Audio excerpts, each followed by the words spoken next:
Good morning and welcome to Lesson 2, Video 7.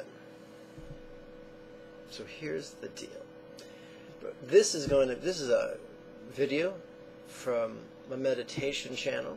By the way, I've got 2 channels now on YouTube. If you're subscribed to one and you're not subscribed to the other, you won't receive the new videos. To find the address or the link for the new channel, just look below the video. What's that? You say you can't find links below this video? That's because you're not watching it on its dedicated YouTube page. But don't worry, there's an easy remedy for that. Find the YouTube icon right around here, give that a click or two, it'll take you there. Press the Show All button beneath this video, and you'll see a bunch of links. One of them will take you to the Get the Body of a Tantric God channel, all about nutrition and fitness. That's enough of that. This is a part of the Lama Jigme channel. It's all about meditation and quickly becoming a Buddha. Now, today's lesson is only going to make sense if you're looking at the most recent PDF that you can download for free. Go to the second link below this video. It should say something along the lines of first quarter practice materials or first quarter class materials. There's on that page, you'll have at least 3 free things of free. Essay, a free image, and a free link to download a free PDF. You don't have to print it out. Just download it to your computer. I'll wait right here. Welcome back. So let's dig in. And of course, second thing. This is the 7th video in the second lesson series of videos. You know what that infers? There's a first lesson series of videos. Go back to lesson 1, part 1, and start there. I don't care how spiritual you think you are. I don't care what kind of a master of meditation you think you are. If you possess even a modicum of humility, start with lesson 1, part 1. Okay, welcome to today's video. Now that we got all that rigmarole out of the way, join me on the 15th page of the PDF, the first set of lesson texts. You know we're on the same page when the first line reads, "He is brilliant, white, and radiates the 6 lights." That is what you see, then you're on the right page. If it isn't, then try going to the page before that or behind that. Use that prefrontal cortex that sets you apart from the primates. So I'm going to read to you now the entire quatrain. He is brilliant, white, and radiates the 6 lights of white, green, yellow, blue, red, and black. Handsome and smiling, looks on all with kind eyes of compassion. Today's focus is on the second line of the first couplet, which is basically just the 6 colors, white, green, yellow, blue, red, and black. Now, do you have to memorize that? No, you don't. Do you have to visualize it perfectly? No, you don't. But as days turn to the weeks, and weeks turn to the months, and months turn to the quarters, it could be fun to play with a visualization. And so what I like to do is pretend I'm sitting upon the face of a clock. In front of me is 12 o'clock, to the right is 3 o'clock, behind me is 6 o'clock, to the left is 9 o'clock. Pretty simple. So what I like to do is I like to think of it. Now that we're oriented upon the face of the clock, I like to think of it in terms of even numbers. So there's 12 o'clock, 2 o'clock, 4 o'clock, 6 o'clock, 8 o'clock, 10 o'clock. Now, is this crucial? No. Is it fun? You betcha. So, when it talks about the 6 lights, white rays, white is associated with the 12 o'clock position in this context. Green is associated with the 2 o'clock. Yellow is associated with the 4 o'clock. Blue is associated with the 6 o'clock. Red is associated with the 8 o'clock. And black is associated with the 10 o'clock. That's a classic way of playing with that from the Tantras, but not the only way. There's another way. For those of us who are sci-fi geeks and have seen our share of computer animated illustrations, you can think of it this way. There you are sitting in the middle of the clock. And as you say the color white, you imagine from the center of your heart, or in this case, from the center of Chenrezig's heart, hand span over your head, comes a little teeny dot of white light that expands in all directions simultaneously, so expands to be a giant blue white sphere that pervades the entire universe. Pretty cool. And then when you say green, there's a little green dot that grows in all directions, becomes a green sphere that fills the universe, and so forth and so on. Now, are these important? No. What's important? The idea that Chenrezig is blessing all beings in all directions simultaneously. He's impartial, which is nice. It would suck if the source of blessings played favorites. I remember when I was in junior high listening to a rock and roll station, this very angry woman called in. She said she was waiting in line for 3 days for tickets. And when they finally started handing out tickets, they didn't hand them out first come, first serve. They handed out to whoever they felt like handing it first. And the guy who was handing out the tickets was passed her by like 7 times. And she felt this was horribly unjust, after camping out for 3 days for the ridiculous tickets. And I'm really, really glad that we do not consider the destructive possibility that the Buddha of compassion could play favorites. We do the opposite. We explore the possibility the Buddha of compassion is impartial and lavishes everyone with blessings. That's a healing possibility to explore. But let's not stop there. Let's dig a little deeper. What's up with these 6 colors? We're going to start with the 5 colors. The 5 colors typically represent the 5 chakras, starting from top to bottom: the white crown, the red throat, the blue heart, the yellow navel, and the green secret wheel, which is located about 4 finger widths below your navel. Now, this is going to sound remarkably different from the Hindu system, and that's okay. It's a different system. This is one of many Buddhist chakra systems. So let's not get too anal retentive about that. Now that's kind of fun. And in that same breath, the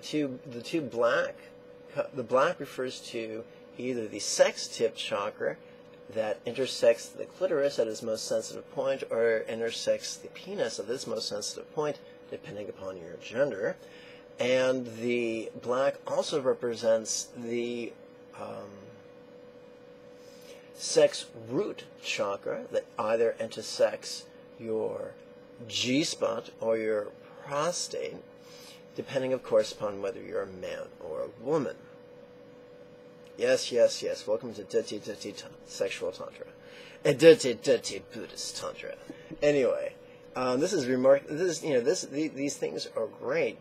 Doing the sextet meditations, which you'll learn in future lessons, is great for insomnia. Doing the sex root meditation, which you'll learn in future lessons, is great for constipation or for waking up drowsy. And you do that, you won't need cappuccino anymore. But that's enough of that. So we've talked about the 6 colors. We've talked about the 7 chakras. But wait, there's more. The 5 colors traditionally represent the 5 Buddhas, the 5 wisdom Buddhas of Vairochana, Amitabha, Akshobhya, Ratnasambhava, and Amoghasiddhi. And you could say, well, what about Chenrezig? What about the Buddha of compassion? Don't worry, this is old school. So the 5 also represents the 5 wisdoms and the 5 mental poisons. What? Yes. So we're all familiar, many of us are familiar with the 3 mental poisons of aversion, or hatred, avarice, or greed, and in the middle, confusion. But confusion has 2 subgroups, and of course 2 plus 3 is 5, one being pride, and the other being jealousy. Now, some people make the mistake of thinking, okay, the antidote for jealousy is the wisdom of cooperation. So that's what I want to explore right now. No. Here's what you do. You take whatever Gurk's manifesting in your life, whether it's greed, or hate, or fear, or pride, or jealousy, and you bring it into the exercises that you learned in lesson 1. And if you haven't learned those exercises, go back and watch those videos and do your homework, sillyhead. Okay. And by deconstructing those 5 mental poisons, the 5 corresponding wisdoms spontaneously appear. And the 5 Buddhas, we accomplish the 5 Buddhas simply by deconstructing the 5 mental poisons. Or in other words, be aware of what you're experiencing, physically and emotionally. Bring it into the path at least twice a day, and inevitably you'll accomplish the 5 wisdoms of the 5 Buddhas. Pretty cool. What about the black colors? Come on, we don't want to leave any out. Glad you asked. In the Buddhist Tantras, a wrathful emanation of the Buddha of compassion is Mahakala, the great black one, which is kind of fun because Chenrezig we see as white, and his wrathful emanation we see as black, and it's very yin-yang, which is of course a respectful nod to our Taoist brothers, and it's very, very cool. So in classic Buddhist Tantra, Mahakala, the wrathful emanation of Avalokiteshvara, or Chenrezig, or the Buddha of compassion, scares away the demons and the grosser afflictions.